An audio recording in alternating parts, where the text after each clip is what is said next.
was in Kansas, and we shut down our rodeo last Wednesday, but it was a softball-size hail, 80-mile-an-hour straight-line winds. It's kind of scary. I wanted to get in my barrel for that. I thought, what if a tornado came and I rode it out in my clown barrel? It'd be legendary. That'd be pretty epic. Legendary. That would be epic. Yeah. We had 2 nights ago, we had some lightning going on during the rodeo here, and I was pretty sure they were going to call it, but you could just tell that it was like just a little enough lightning where you could kind of tell they were just trying to ignore it. Mm-hmm.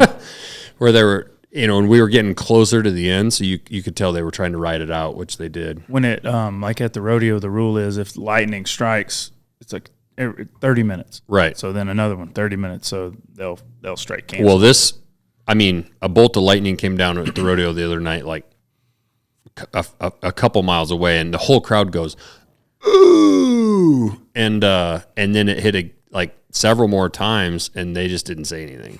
Yeah, everybody just ignore it. I was like, maybe we just shouldn't lean on the metal fence. Yeah, it's like that lump in your. Yeah. What? I don't need to go to the doctor. Yeah.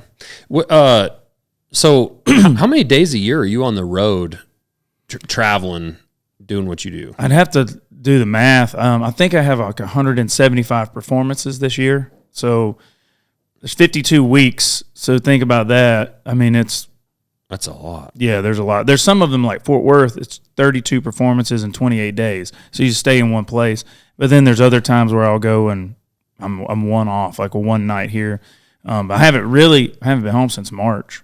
Really? My wife and I, yesterday was our 20th anniversary, but we went on a trip in June to the Dominican. So I did go home one night with her on the way back from the Dominican. So I'm going home on the 14th of August for 8 days, and I'm going to take a weekend off and get on the mini excavator and clean the creek out and fix all the stuff that's broken since I've been gone. And do you does the family come out on the road with you much? Yeah, we don't see each other, so it's weird. Our dynamic's not like everyone else's. I'm sure your schedule is you probably get up in the morning here, you eat breakfast, they go to school, whatever, then you come over here and you probably don't see them till night, right? Right. So I started thinking about that. Like I think some people probably are with their kids 3 hours a day. Right.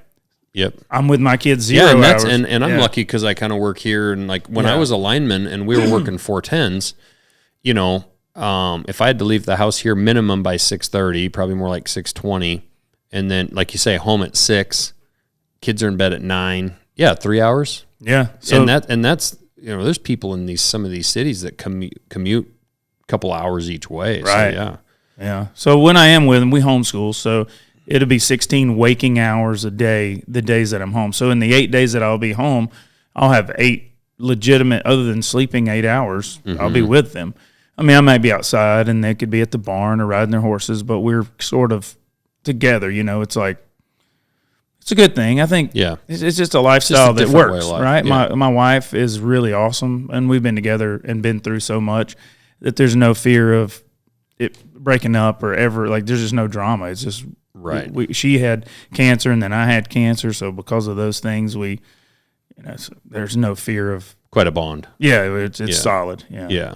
So, was being you're a rodeo clown, and there's bullfighters and rodeo clowns, right? Yeah. Like so, when you were a kid or when you were young, or how did this come along? Did you always want to do this, or did you want a rodeo and then it happened into this? How did that work? Like when you were young? I usually joke and say it was a series of bad decisions that culminated into where. No, but in all seriousness, I grew up in North Louisiana, so just like here in Montana, very very similar in the type of people you're probably around. I would say that in high school, you had baseball, football, basketball, and probably rodeo, or you knew somebody that had a horse, or rodeo wasn't this foreign novelty sport that doesn't exist to like a kid that grew up in Detroit would be like rodeo, where I grew up, much like where you grew up here, just sort of fit. Yeah. So my parents didn't do it. I didn't know anyone that did it except kids at school, but it didn't seem foreign.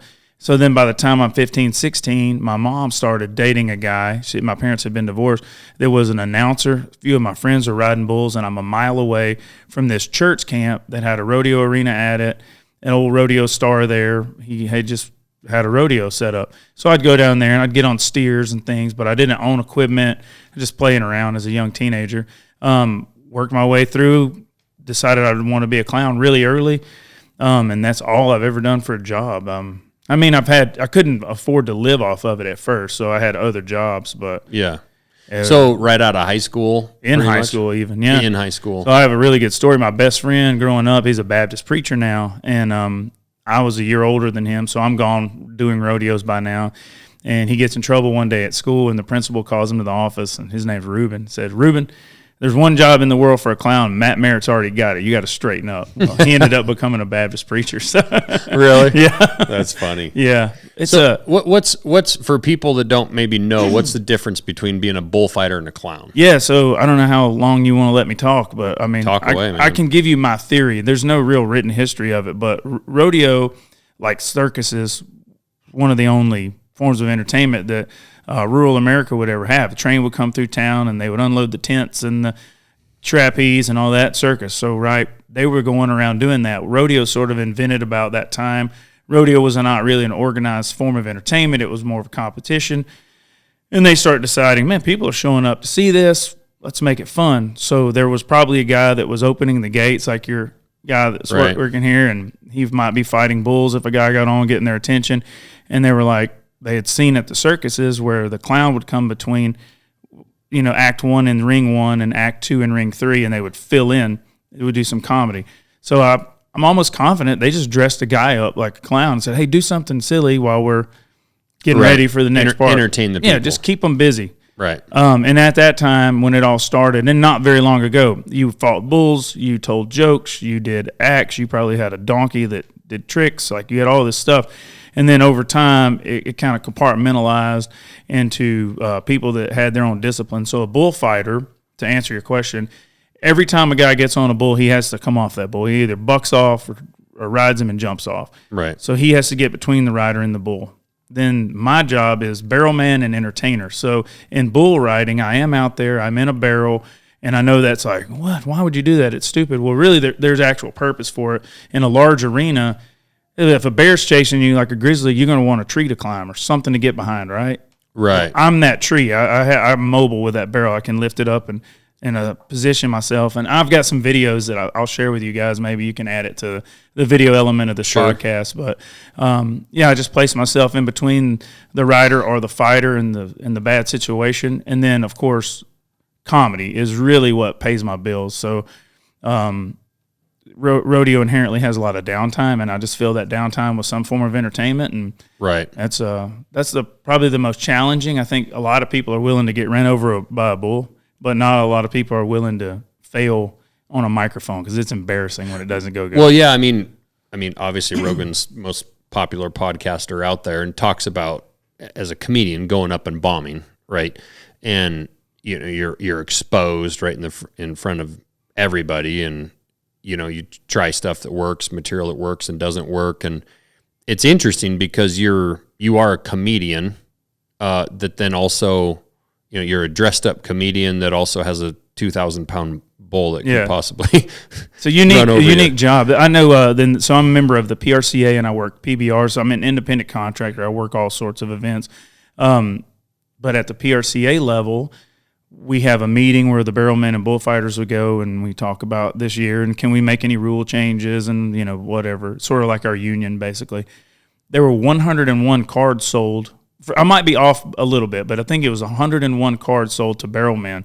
40 of those never did one event all last year. So they're probably older guys that they're like, it's like being in the PGA and you can keep your card and say I'm still a member, sort of. So they kept their cards, I guess, and then that means only 60 of us did 28 rodeos, and there's 700 rodeos in the PRCA a year. That's the PRCA. That's not the millions of other NRA up here, NRA, and organizations all over the country, locally. So it's incredible how many events and how open. Like I jokingly say, the prisoners are running the prison in my business because we're making great money. We're getting to not pick and choose, but almost, kind of, I don't really think I want to go to that city because it's not going to work great with my travel. Kind of, I'm here for 7 years. And without asking you what you make, I mean, what's a range that like a professional rodeo clown or a bullfighter two different jobs. You know, the bullfighters, I don't know, because it can be so incredibly different from the very top tier of bullfighting to the very bottom tier can be just dramatic. In my job, I mean, I don't know how to say it. I've never tried to, like you said, without asking what I make. And I don't. No, you're not inappropriate, because it's very. I would want to know. Like, I want to know what minor league baseball players make. But how do you ask? I would say it's very common for us to make a couple $100,000 a year. Sure. The top guys can make a few $100,000 a year. We're not millionaires, right? But we're doing well. I mean, I never would have. I don't know, what's a doctor make a year? I mean, so many different kinds of doctors. Again, it could be from couple $100,000 to So I guess to think that I'm somewhere in the range of what a doctor would make is like, wow, I can't believe, and right. Thank God for what we have right now, and crowds are showing up. When you think about it too, I mean, you probably have to provide your own health insurance. I mean, you're like you say, general contractor or whatever. Plus, you have to be gone a lot, and then there's medical bills associated. You're not a bullfighter, so you're probably not getting roughed up as much and often as those guys, but there's injuries that come with the sport. And just tons of travel. And I spend, let's look at it right now. My Delta, I try to travel with them. I'm not doing a commercial for the airline or anything, but let's see. Yeah, this year. I thought you had a jet. I thought you had your own jet. No, remember when I said a couple $100,000 a year is what we could make? Yeah, I think it's a couple million. For whatever reason, I don't have a lot of service here, but I think I've spent $33,000 with Delta this year. Yeah, that's great. No, that's not all my money, but like, sure. Sometimes I get it paid for by the groups that I'm working for. Yeah, well, it's not. Yeah, $34,115 this year. So that's incredible. Yeah, and it's only August. Yeah, so that's a lot. Yeah, it's such an interesting job to me because you also have to, I would imagine, as I got to know you a couple years ago, just a little bit when you were here, I started to pay attention a little bit more, and I have to imagine you kind of also have a bit of a partner out there in the rodeo announcer, and that can be good and bad, and I'm sure there's different styles and personalities, and what I think is funny and you think is funny could be different if I'm the announcer. And do I also want the show to be about me if I'm the announcer, or am I going to help you? So, how much does that play into having an announcer help you in the arena be funny and be successful? It shaped the way that I do what I do a lot, because when I first began doing this, it was not, I don't know how to put this into words. It was hokey. It was more, jokes with a punchline. It was more like a clown car. I drive it out there and it breaks down, and then we work on it, and some pyro goes off, and then all of a sudden we fix it and we leave in it. It was a comedy routine, and then I had a script, so I'd have to give that to you if you're the announcer, and music, and on and on. We'd have to have this dance. Well, if they messed up one part, well, then the next part, you can imagine it's like a recipe with missing flour in it, and my cake's all messed up. Yeah. So then I learned to start just being off the cuff, do humor that is about the audience, so that I didn't have to rely on someone. Now, early on, obviously, the level of people you're working with, because of the pay available at the lower level events, you're not going to be with the very best in the world. I'm now with the very best in the world, so I'm pretty confident almost every week. There's guys that we don't jive as well. Like I'm kind of ADD. I want to finish sentences. So the real slow talking guys, I'm like, finish saying what you're going to say so I can say what I need to say. Right. But most of the time, 99.9% of the time, I get along really well. And then the music director is very important. So watch a horror movie with it muted, and they peel the curtain back with the knife, and you're like, lame. Right. But the music, you're like, Jaws muted. Think of Jaws muted. It's like a stupid fish. Right. That's funny. Yeah. Yeah. It's that's interesting. And also you have to be able to roll with the flow. I mean, there's I actually got asked, so when you signed your contract to do this or whatever, this was a 4-day rodeo. Yeah. And then they decided in the last couple of years here to do an extra day, and so they brought in a replacement. Or not a replacement, but a fill-in guy until you came into town. Dave, Danger Dave, he does a great job around here. He's awesome. And he actually called me up in the afternoon on Tuesday before the rodeo and was like, hey, do you want to help be a part of my act or whatever? And I can mix you in. We're sponsoring it. So he's like, I can help mix you in and whatnot. And I was like, sure. And I was going to saw him in half with a chainsaw, right? And he's going to get in this box. And so he explains it real quick. He has a little kid that's going to run out of there, right? And look like half his body's cut off. And get out there. And, I'm supposed to like kick him into the box. He's showing me how he's going to put me in this box. And I kick him into it, right? And then I went to like fake lock it because there was, when he drug it out there behind the side-by-side, just like a wire over this hook to just keep it closed with the kid in it. Yeah. Hiding in there. Well, I go to, I kick him in there, right? And I go to fake lock it, kind of in a hurry or whatever. And I'm supposed to start the chainsaw. And all I can think this whole time I'm doing this act with him is, I hope this goddamn chainsaw starts. Right? It's a chainsaw, so probably not. Yeah. Right. I'm in front of all these people. I don't want to look like I don't know how to start a chainsaw. And so I just go fake lock it or whatever. And then sure enough, I pull the chainsaw, nothing. And he's playing along and he's like, oh, you don't even know how to start a chainsaw, right? Because at first he's acting like, don't saw me in half. Well, then on the second pull, I get it, and I do the thing, and I stick the saw in there or whatever, and he's freaking out, and he's doing whatever, and all of a sudden I realize in the middle of it, because the little kid's not coming out, when I went to fake lock it, the little hook thing just dropped right over the hook and actually had it locked. So the little kid couldn't come out, right? And so I kind of played along or whatever, and I like, went around to the door and got the lock or whatever, and then did the chainsaw thing again or whatever, and then chased the little guy with the chainsaw, and it worked. It worked out. But that's a point of like, here you have this act that's supposed to go like it's supposed to go. One element goes wrong. What? Right. Yeah. And so you have to be able to play along. But for you, it could be weather, it could be somebody in the crowd or whatever. So like you really have to be adaptable. I tell people I'm the generator behind the hospital. So like, what do? I'm a generator behind the hospital. The rodeo's running along great, but if things fall apart, they're going to just look at me. So some of the bigger events that I've done, like I did the Kid Rock's rodeo. I know your buddies with Kid Rock, right? So I did his rodeo at Arlington, Texas this year, where the Dallas Cowboys play, right? Yep. And that event, it was so unique. It was like head to head, like two steer wrestlers will go at the same time. But with that, very new to all the production team, so we don't know what's going on. And I wear an ear monitor. We're on TV, so while they go to commercial break or whatever, we have to make sure the live audience doesn't realize it. So there's a guy in your ear going, hey, give us 4 minutes. So then you're like, what's 4 minutes? Yeah, it doesn't seem long, but start timing right now if you're listening or watching this, and see how long 4 minutes is. But and just start talking. Yep, entertain 16,000 people. Go. Right. And you're like, oh, okay. And now start talking about, hey, there's a guy in overalls. Let's get him on camera. Hey, overall guy. And then you talk to him. But you can't be too mean. Like if it's a comedy club in New York, you can go hard in the paint. No. But I have to be mean. Paying customers. Yes. And you have to be sort of endearing. And so confusing because if Robin Williams puts on a comedy show, you go to watch Robin Williams. That's the only reason you're there. If he wants to talk about politics and anything else, it's Robin Williams. It's too bad. You paid to see the guy, and that's what he wanted to do. When you come to see a rodeo, you might not even know rodeo clowns exist. So then I can't just walk out there and be like, hey, I'm going to go golfing today. I hit it so far left, it hit Nancy Pelosi in the ankle. Like that's funny, but I can't say these things at some places because people didn't even know there was going to be comedy there, and so they get offended, and that's a whole another conversation. But look, to be candid, I don't want to see politics shoved down my throat, especially if I disagree with it. So it's not fair for me to do it.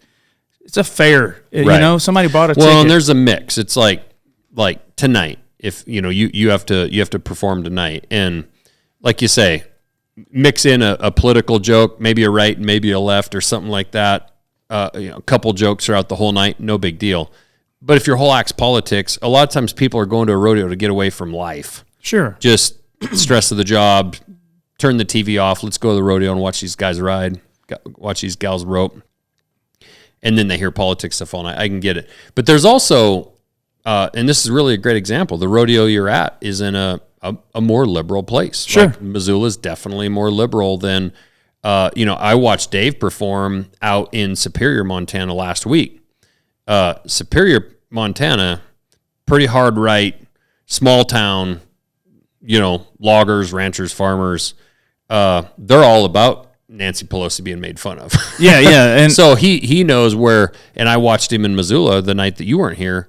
Different act. Yeah. Different tone, and he's smart enough to know his audience and, I just I feel like it's almost low hanging fruit. Like it's easy to make fun of that stuff. I mean, look at these stupid shows like that. What's the Comedy Central, their fake news show, and all they do is make fun of politics, and it's like lame jokes. They're never good. I mean, an 8-year-old kid could have made those jokes up and seen the flaw in whatever politician. So to me, it's like it's just too easy. I would rather go and be absolutely really fun and full of joy instead of the negative side of it. And like I could go on and on about the mentality and the psychology behind why I don't do it, but it's just like the news. It's on 24 hours a day, and it doesn't need to be. You could probably learn the day's news in about 3 hours. Right. So, like, everybody's sick of it being shoved down their throat on both sides, I feel like. And it is pretty funny when you guys involve the audience, and especially when you get an audience member that kind of plays along.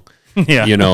Like Dave out in Superior, you got, his guy's walking back with his beers or whatever, and he gets the guy to chug his beer in front of the audience, and just plays along with a cop that's in the audience or, they're that's doing security. Yeah.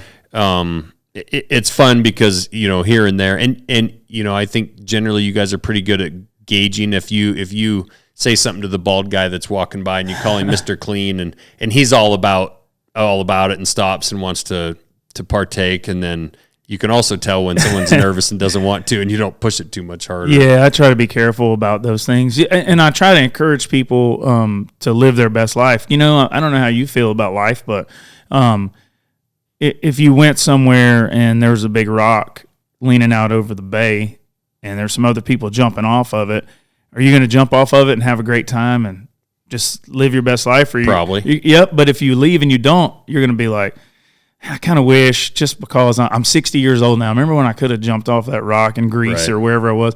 So, like, I think people come to a rodeo and they want to have fun, but a lot of times, especially in little town Montana, not Missoula, but some places, they're like, man, I see him at the coffee shop. I better not clap and scream because they'll make fun of me. Like, come on, live your best life. That's right. I really that's a cool part of my job is seeing people let loose and they're not thinking about their bills or their sick family member or whatever. They're just enjoying life, and rodeo brings that. It's a pretty cool, and we start with a prayer and an anthem, and it's kind of uplifting, I feel like. I was going to say that's with all of the stuff that's gone on with pro sports. There's a couple sports that still feel like they're very patriotic and whatnot, but no sport more than rodeo. Yeah. Rodeo, NASCAR, those events, they start off very patriotic. Like you say, a prayer, the national anthem, they respect their history, and they really respect the sport, the way they dress. There's a lot of tradition in it and a lot of respect for their fellow contestants. I mean, they're really not competing against each other. They're competing against themselves and the animal that they're getting on. Yeah. I mean, it's a game. It's a game between that horse and that rider or that bull and that rider. The livestock know what's going on. I was explaining that to a couple of people that were with us last night that had never been to a rodeo, some of these kids. And, some of those bulls buck riders off and then they take after them and they're trying to, do what a bull does. And some of those bulls, they buck them off and immediately just starts walking. He's looking around. He could even give a shit about the bullfighters. He's just looking for the out gate. Yeah. He knew exactly what his job was and where he's headed afterwards. Yeah. And I was like, that bull's, no pun intended or whatever, but it's not his first rodeo. Yeah. They're like people. Some of them are buttholes and some of them aren't. And, and they can flip though. Like you can have one that you can pet them and love on them and they're good. And then whatever reason, one day, like they'll hook you over feed. Maybe, you're trying to feed them and they'll just try to kill you to take the feed. And then other days, I mean, they're just like us. They're not just like us, but they do have personalities. And I don't know, every time I get on any kind of platform where I have a chance to reach new people, I love to talk about the flank strap on bulls and horses because there's this common thought that is not even a thought, a rumor that we tie up their nuts. And yeah, I was actually, that was one of the things I was going to ask you, because that's, in Rodeo, I actually think I had heard, I never even saw them, that there were some protesters there last night. It's kind of typical, especially in bigger cities or bigger towns and whatnot. You have your more, people like that. But I was going to ask you about that, because people do tend to think that what's making them buck is that they're somehow, pinching their balls or they're doing something like that.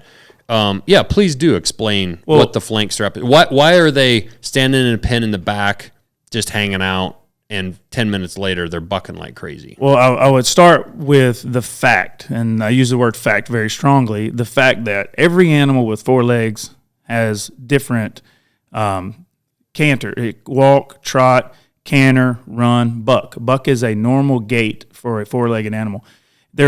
Rhinos will buck, giraffes will buck. Have you obviously hunt? Mm-hmm. You ever seen a baby deer and elk? Yeah, I've seen buck, grown elk, grown deer. Like bucking is normal for a 4-legged animal. Now, they may have an argument that we have bred them to buck, because we have, just like 100%. Like we have created a strand of bovine cattle that are for bucking. They're not for genetics. Beef or dairy. Well, we've also bred for dairy. You got one they produce more milk, so you keep breeding the grandma to the grandpa and then on down the line.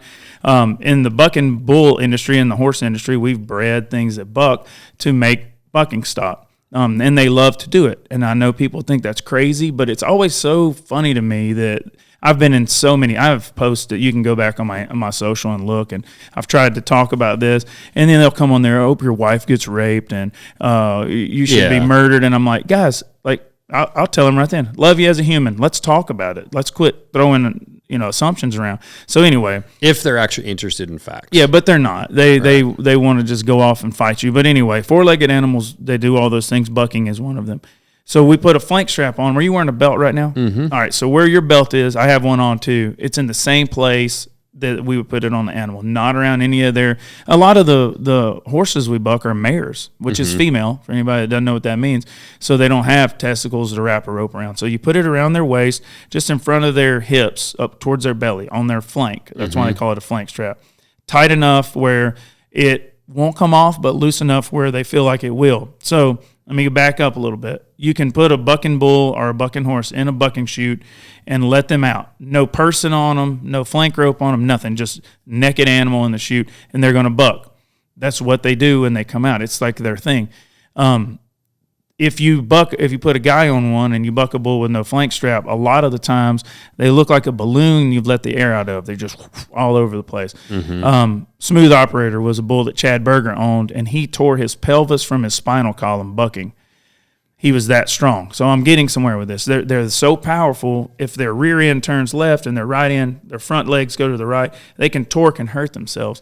So we put that flank strap on there so that when they buck, they put their feet under their belly and then they extend out. So that makes them buck. It's like a weightlifting belt. So and I brought your belt up for a reason, because right now in the sitting position, maybe just a touch uncomfortable compared to the standing position. Sure. Right? That's how tight their flank strap is. They're going to buck without it, but it's safer for them to buck with it. So it's so funny to me that everyone says we make them buck, we tie these things up, we do all these things, we shock them, we do all these things. And no, the flank strap is there to make sure that they buck safely. They're going to buck anyway. But, then you do that and you get into these arguments with these people. And at the end of the day, you know what I found out? It comes down to who's your creator. It truly does. I believe God made animals for me. I think he made them for me to steward and love and to use.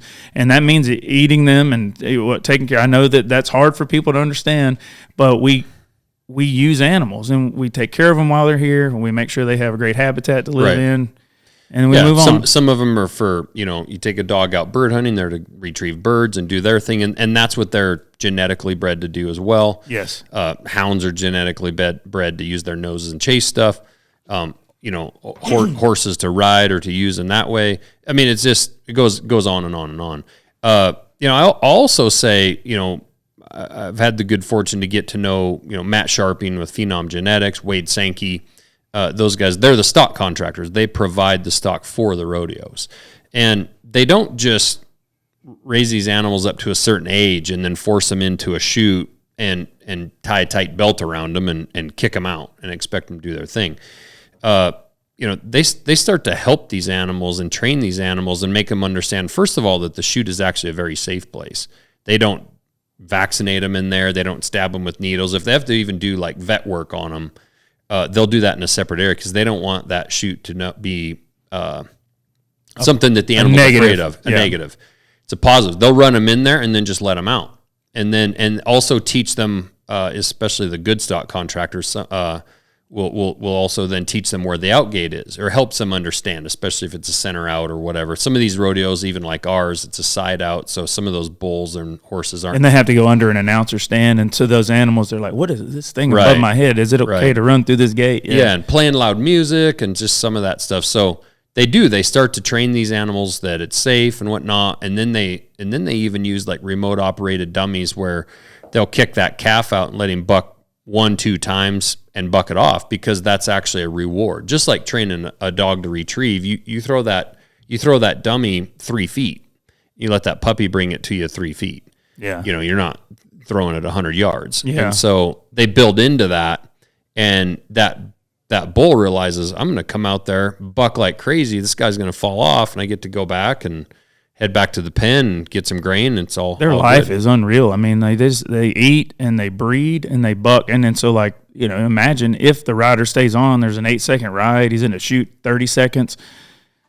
It's a great life. I mean, well, that's another good point of it too. Is let's just face it; those animals are worth potentially millions of dollars. Absolutely, there's some of them millions just to be a partner, like a half owner. Right, and so these stock contractors are going to treat them like absolute gold, because that's literally how they're feeding their families. And those bulls and horses, when they buck and do their thing really, really well, even after they're retired, they're breeding those animals to get more bucking stock. So if anybody thinks that those guys are trying to abuse those animals or don't care about them, and then ultimately they do become part of the family, it's really interesting hearing even Matt talk about, when they retire some of these animals, they're hanging out, they're feeding them in the pasture. Some of them they walk right up and scratch them. Like you said, other ones have a personality where it's like, yeah, he doesn't want to be touched or scratched. And even like the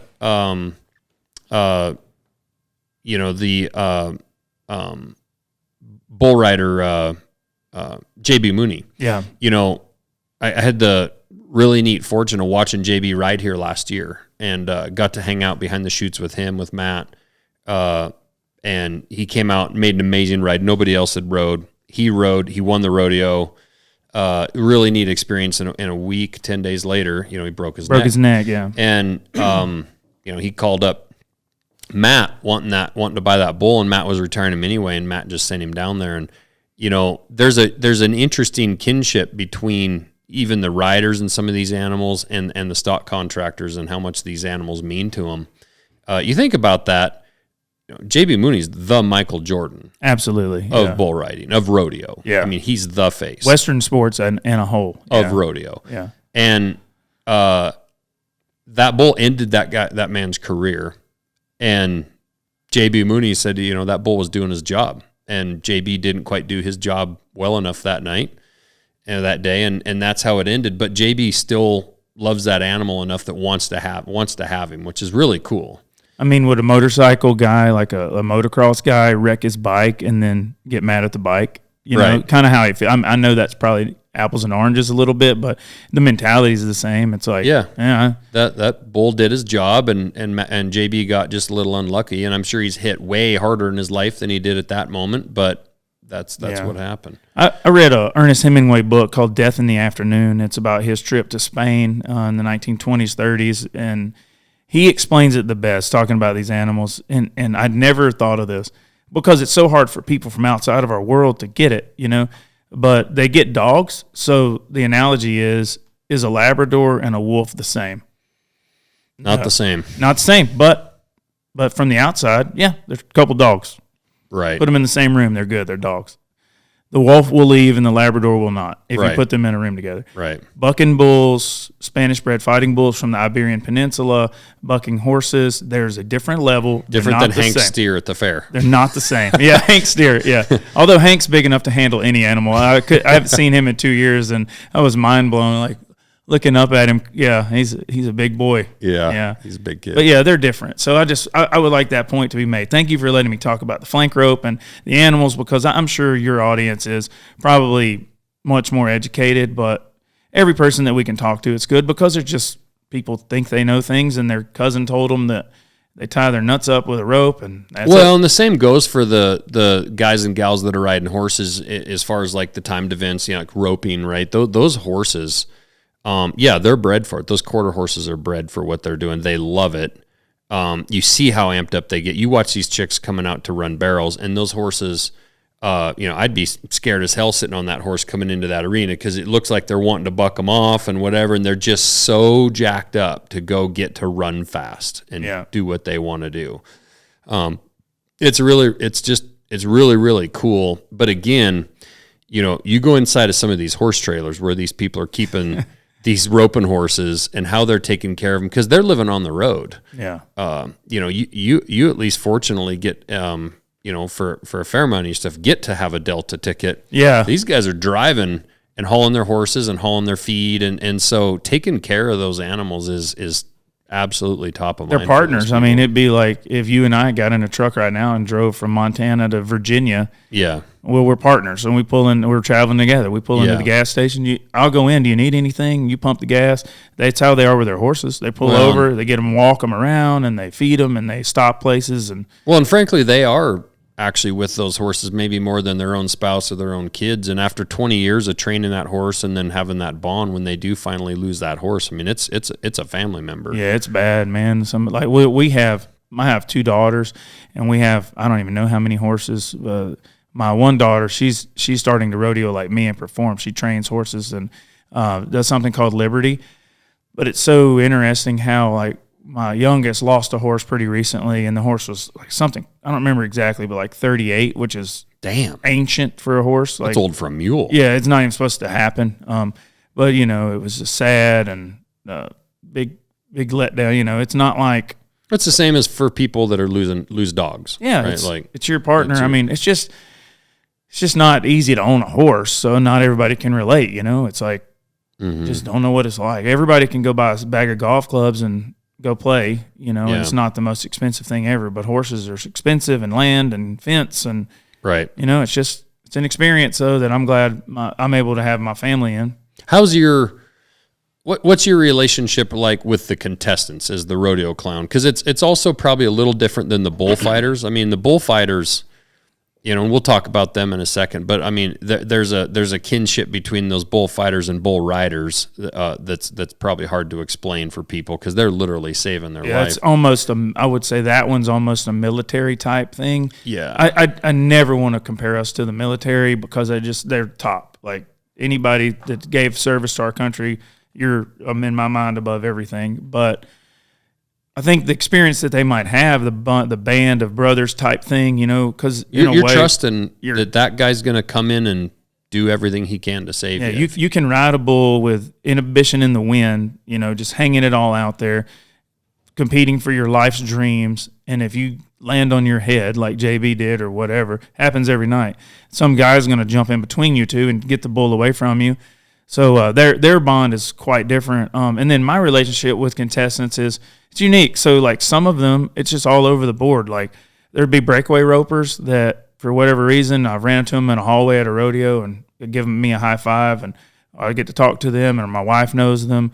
Barrel racers, a few of those. Bull riders, I know a lot more of them, because I'm at a lot of events where same thing, I've saved them, or my barrel's been there. And then bronc riders, bareback riders, it's just all over the board. I have friends with different groups of people. It's so weird. They're like these own little subcultures within rodeo. Like, the bareback riders are wild as hell. They take like the powder energy stuff you mix in your water, like your pre-workout. Yeah, those guys put the scoop in their mouth and eat it and drink. I'm serious. Like, that's what you see them back there doing that. And then the saddle bronc riders are a little bit more iconic cowboys. Most of them have this real greasy mustache, and have a certain look about them. And then the bull riders are kind of, a lot of times, like extreme sports. It's sort of like skateboarders meet rodeo surfers kind of type dudes. And then, it's just unique. So you make friends with the people that fits your lifestyle. Yeah.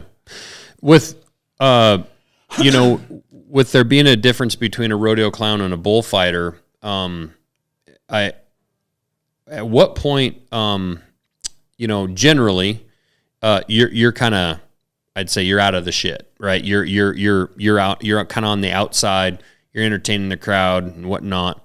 But all right, things go south, guy gets hung up, right? And bull spinning, and this guy's, struggling to get on his feet.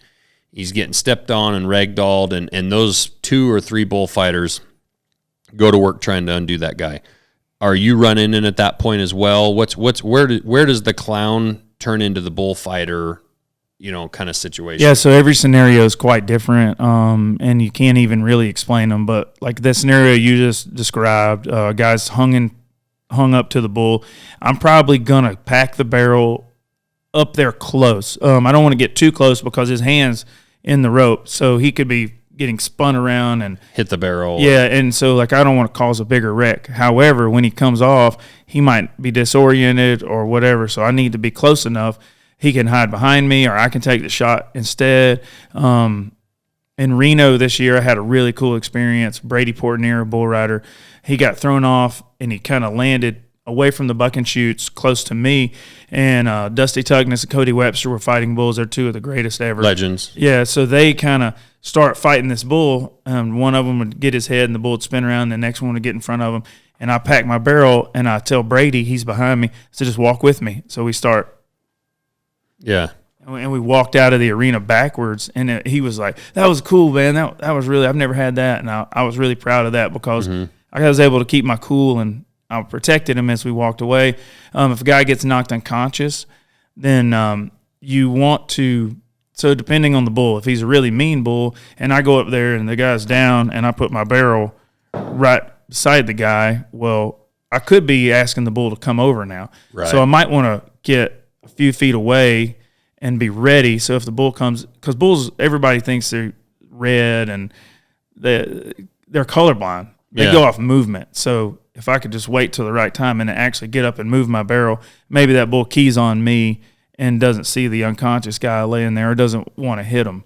So, it's just a scenario. And you can make the wrong decision. I mean, you can imagine. I mean, it'd be like getting in a fist fight. Man, if I would have just waited a second, he wouldn't have knocked me out kind of thing. You know what I mean? It's sort of we just kind of got to go in there and be fluid. And bullfighters, they're doing way more. I never want to compare what I do to them. I am there. I'm the backup guy. And I think probably from a worldview, it's a pretty brave thing to do what I do. But in my opinion, I'm not doing much compared to what they're doing. Right? I have a barrel with padding in it. And I mean, it sucks when you get hit, but it's not like what's it feel like when that bull hits that barrel? Well, I got hit, what's today, Thursday?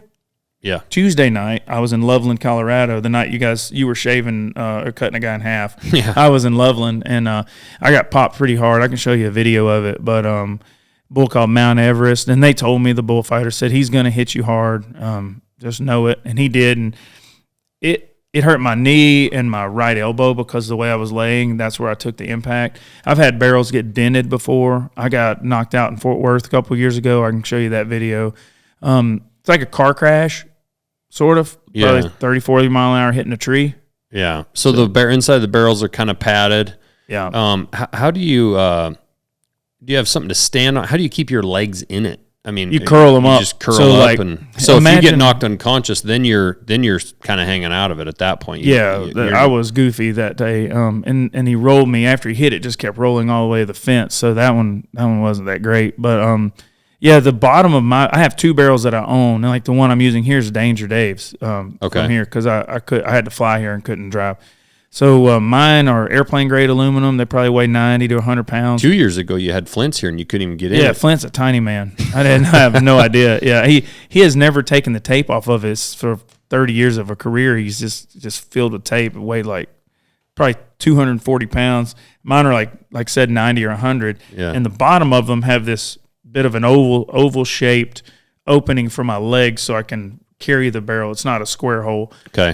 Imagine just a barrel with no bottom, right? Yeah. Now you come up about 8 inches, 12 inches, and you create a floor with a hole in it for your feet to go through, and there's handles, so I can pick that up and I can run around. But when a bull comes, you know how the drunk guy in the car crash doesn't get hurt? Yeah. Sort of the mentality you try to kind of roll with it. Yeah, so right when the bull comes, I'll duck down, and you want to lay on your side.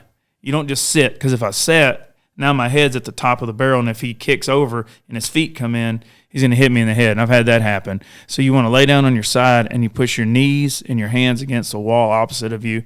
Curl your neck really good so that it's mashed against the wall.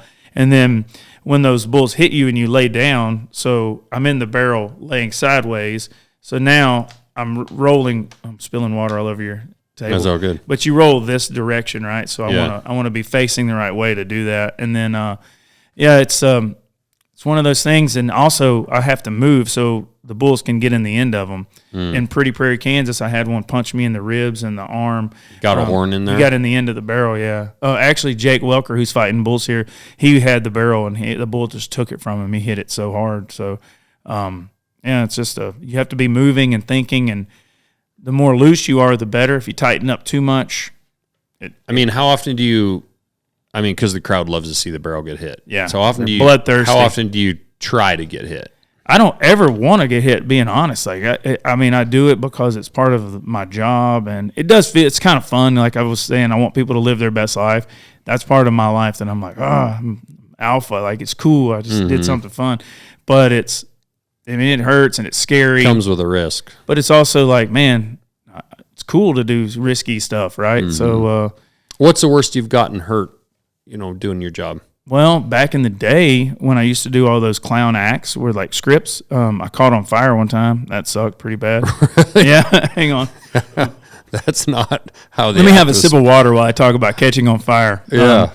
It was like this act where back in the early 2000s, it was like a gunfight thing. And then you have this little bomb that you build. You hang it out of the back of your clown baggy pants. And then this guy's going to shoot me it's like the Matrix. So he's shooting me, and I'm slow motion. No. And when it gets to you, you have a little switch you can hit, and your bomb explodes, like your butt's on fire or whatever. Well, when I was running, the hole that I cut in the pants, the bomb slipped down in there, and it was against my leg inside the pants. And I didn't know. You can't feel that. And then when it goes off, stop, drop, and roll. Instant. It was an explosion against my leg. Oh man! And dude, it was the Wild West back in the day. We did our own pyro, zero licensing. No, I just buy it from online. I could buy these. I'm not going to tell you what I bought. Yeah, that way I can't be in trouble. But you could buy things and just build these little pyro deals, and had that. But then as far as bulls go, probably that. When I got knocked out in Fort Worth a couple years ago, that's probably the hardest I've ever been hit. He legitimately, and I have a really good video, my view of it and the audience's view, so I can share that with you. But when he hit it, it was all there, because that bull there's nothing in this room the right distance. He was 30, 40 feet away, and it was like he's spinning, and he saw me, and then he went. And I'm like, like a buffalo. No. And gave it all to me. And he probably weighed 2,100. He was real big. See, some of them weighed 1,000. Right. He was all there. Damn. Red Bull. What do you what's your take on, I wanted to ask you about, Dusty Tuckness. Yeah. And those guys. That you see at the finals year after year after year. I've watched quite a few rodeos over my life, and a lot of them are small town kind of Montana stuff, right? And it's interesting when you see a bullfighter. Sometimes you can really tell there's hesitation, or just maybe not understanding how the animal moves. Those guys blow me. Dusty Tuckness and Cody Webster.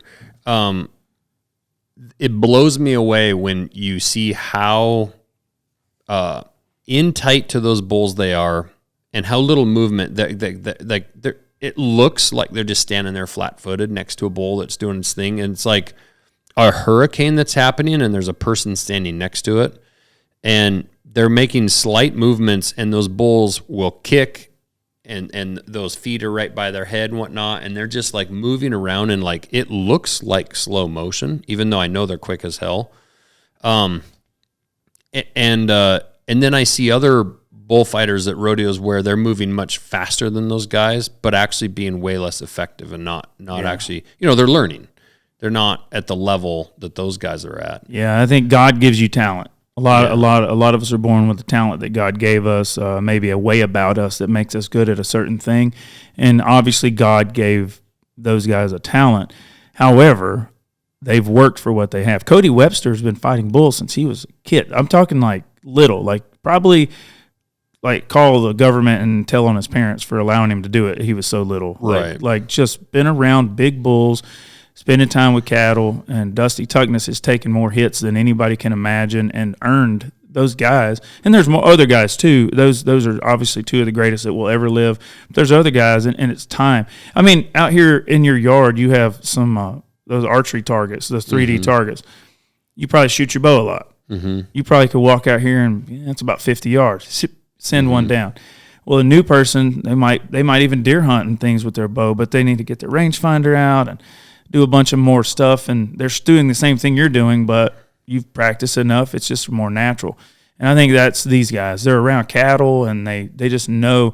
And to hear them in the locker room, man, breaking down, man, you went high side right there, and you should have rolled him, but instead you didn't. You threw that fake to the left, and then that bull decided he'd drop his right shoulder, and I'm like, they're seeing detail. What? Yeah. What's you with your knives? Yeah. I'm looking at a knife, and I'm like, oh, that's really cool. And you're like, no, we're going to change this. And I'm like, I can't even see the tiny detail you're down here talking about, because I'm just not in that world like you are. So they're unreal. Again, military, not to take away from you guys, but if we were the military and we all had our different groups that we were in, those dudes would be the ones that would never ring the bell at SEAL training. Right. That's their mind. They're those people, just like the Navy Special SEALs are. Forces They're just guys. those dudes.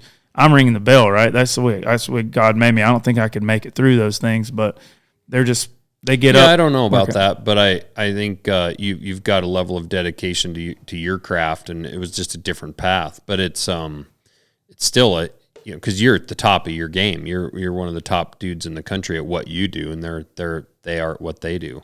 But it is a different mindset.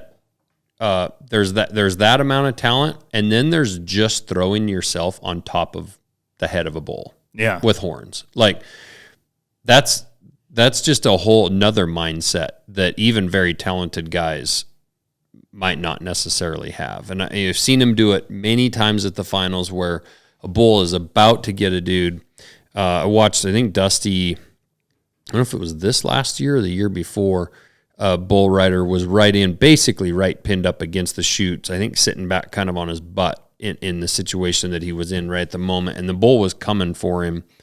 And Dusty jumped in on that bull's head and just took that attention away enough where that bull kind of pitched Dusty off, right, and kind of followed Dusty out of there. But that bull was about to smash that guy who was backed up against a chute, which is really scary. And the NFR pays like $30,000 a night for 10 nights. So think of what Tuck could have done for that guy there. Maybe that guy breaks a thumb, something little, and now he can't change his life this week. You know what I'm saying? Like it's so noble. It's so cool. I saw Cody Webster one time. This is a really cool story. We were in Salt Lake at the Maverick Center, and it was a PBR. 2 bullfighters were there at the time. That's before they had 3. The other guy, he got kicked in the face, and it cut his lip to the point where he wasn't injured to where he couldn't fight bulls, but he was bleeding so bad they pulled him out because it was getting on it was going to get on people, and that's just not a good thing. Webb said, I'll take it on. He literally fought 40 bulls alone, and it was one of those nights, of course, where everyone's hands hanging in the rope, just all these wrecks are happening. I'm there. The best I can offer is like run up 10 feet away, throw my hat, and get the bull just to look. I mean, I'm no help because I don't even know what I'm doing, and that's the last thing you want is some redneck running out there making it worse, just having another person to save. So he was a stud that night. And, Tuck and those guys, they've so many stories, and they work out. They dedicate themselves to the craft. They're not, their diet, it's just unreal. The other guys in rodeo that I think are really even more unsung heroes that you really don't ever hear about. I mean, people do pay attention to bullfighters and the clowns and those guys, but the pickup men. Yeah. When you watch really, really good pickup men, it's absolutely incredible. The talent on a horse that those guys have, roping bulls, roping these horses, getting these guys off of horses and out of situations. We actually, in that Superior Rodeo, we were up there. This bull really should be turned into Burger, but he kept bucked the rider off, and then he kept basically chasing the different pickup men around on their horses. I mean, they'd try and go up there. The bull was taken after the horses, and they worked him a little while, and then sure enough, the bull turns around, comes back towards one of the pickup men, and hits that horse dead center right in the side, just lifts that horse up, knocks that rider off of the horse. The pickup man ends up under it, and that horse steps right on his face right here, splits his freaking lip and jaw open. I mean, pretty bad. And then they rode that bull again the next night. He did the same damn thing. But those animals do learn, just like a dog or anything else. They can learn bad habits. I mean, if that works for them, yeah, they can learn things that so they'll get soured. Like that bull, it went viral, jumping over the fence. Yeah. I mean, that bull jumps over a fence. I'm not sure you can put that bull back out. No, they will learn. And that's what's incredible is they could tear out of every pen they're in. Like there's no pen at any rodeo that one couldn't just jump over. Hank's 4-H steer. Yeah. I mean, if he wants, if he even knew, and that's what I do love about 4-H. There's all these, my daughter, Macy, weighs next to nothing. There's this little girl, her steer's 1,380 pounds, and she's walking around, and he starts to throw his head, and he starts to pull back or dance around a little bit, and she pulls his head around and gets a little business with him, and he's like, oh, sorry. My bad. Little does he know, he outweighs her by 1,280 pounds. He could knock over the truck that drove him there. Yeah. And he's just like, oh, okay. Yeah. She's got me. It's very interesting, how domestic yet how wild they can be. It's pretty cool. But a good pickup man, good bullfighter. I'll say this would be good for listeners. The Olympics is happening right now. Mm-hmm. My daughter's a gymnast. So when I watch, even though my daughter's been a gymnast for 8 years, I still don't know why they're scoring them the way they are. Like that should have been a 10. Same. It's a 7? Like I don't understand. So when you watch rodeo, here's some of that insight that you might need if you were watching and understanding. When a bullfighter or a pickup man look like they're not doing anything, those are the good ones. Yep. Like you said, tucking them, they move slower. There's of course, when there's a big accident or a wreck, you can see those moments. But the little things that they're stopping from happening and the safety that they're bringing, and it's unreal. So like a lot of the movies, when they do a Western movie, all the Yellowstone stuff, every cowboy movie ever, they have something called a wrangler there. Mm-hmm. And it's usually a pickup man or a bullfighter. A lot of those guys do that stuff. And what's going on is they're filming Kevin Costner and Rip are out here riding their horses along, and they're talking, and the fake grizzly bear comes out. Well, just outside of the film that you can't see, there's about 8 guys that are real cowboys. And if those 2 horses that Kevin and Rip are on go bananas, or the fake bear scares something, or things go bad, they ride in and they do the same job they would do at a rodeo. So the real cowboys, there are those people that are there to, handle some really tough situations. Yeah, that's really cool. Yeah, it's the other thing is, like, with people that may not know this that watch, is like half of the score is the actual animal. Oh yeah, so that's a great point. Yeah, I mean, it's you can watch a guy, what you really think is a good rider. He didn't get loose at all.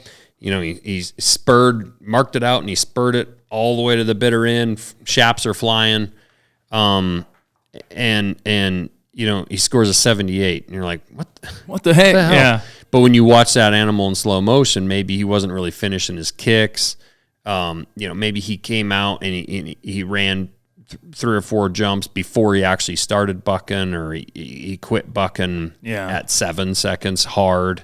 It's just interesting. There's like little nuances. So the officials, most of them were ex-contestants. So I think like in the bull riding, it's kick, spin, intensity, difficulty to ride, and maybe one more category. I don't remember. Is there amplitude, like height that they jump? I think, the height that they get. Mm-hmm. Lots of different things, but difficulty to ride is the most interesting one. Yeah. Because you might see a bull, if you've never been on one, and you go, wow, that was crazy, 75 points.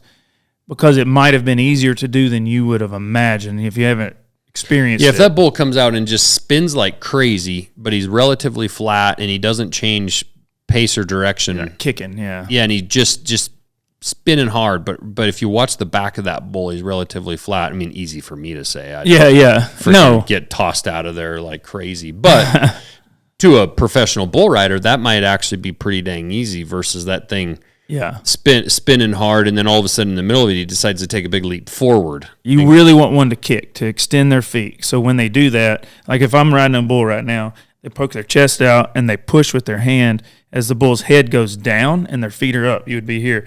Then you bend in your back and you kind of pull your hand down, and as the bull's head comes up, they almost want to meet that. So like a rocking chair, if I violently shook you in a rocking chair, your best bet is to go with what I'm doing. So that's what they're doing. And so like those judges have done it, so they understand. And then even me, I've been doing this 25 years, and I can watch saddle bronc horses. So hard for me to guess the score on. Like it's because they ride almost every horse anyway. Right. They don't get bucked off. Right. So it's all these little, where his toes turned out. Was he fast? Did one foot get over the neck? It's just. Did he not spur with his right foot on one jump? Just a little bit, yeah. And I'm like, I don't see those things. Yeah, and it's interesting because interviewing a couple saddle bronc riders, and I always wondered this because there seems like there's some guys that always score well. It just doesn't seem to matter. You know, Casey Field, right? You're just always going to have a good score. And it's like, is that guy getting lucky on the draw every single time that lucky? And in talking to a couple of these guys, a really good rider can help that horse buck a little bit better. The way that they actually ride that horse can, Matt Sharping had told me this, and Wade Sankey, that you can get the same exact horse and he can have the same out 2 nights in a row. And that rider can be stuck on there and it looks like they both rode it just fine. But one guy it looks better and it went better. And they said that you can actually help those horses just a little bit. And I'm also sure there's probably also a point or two in there now and then for reputation.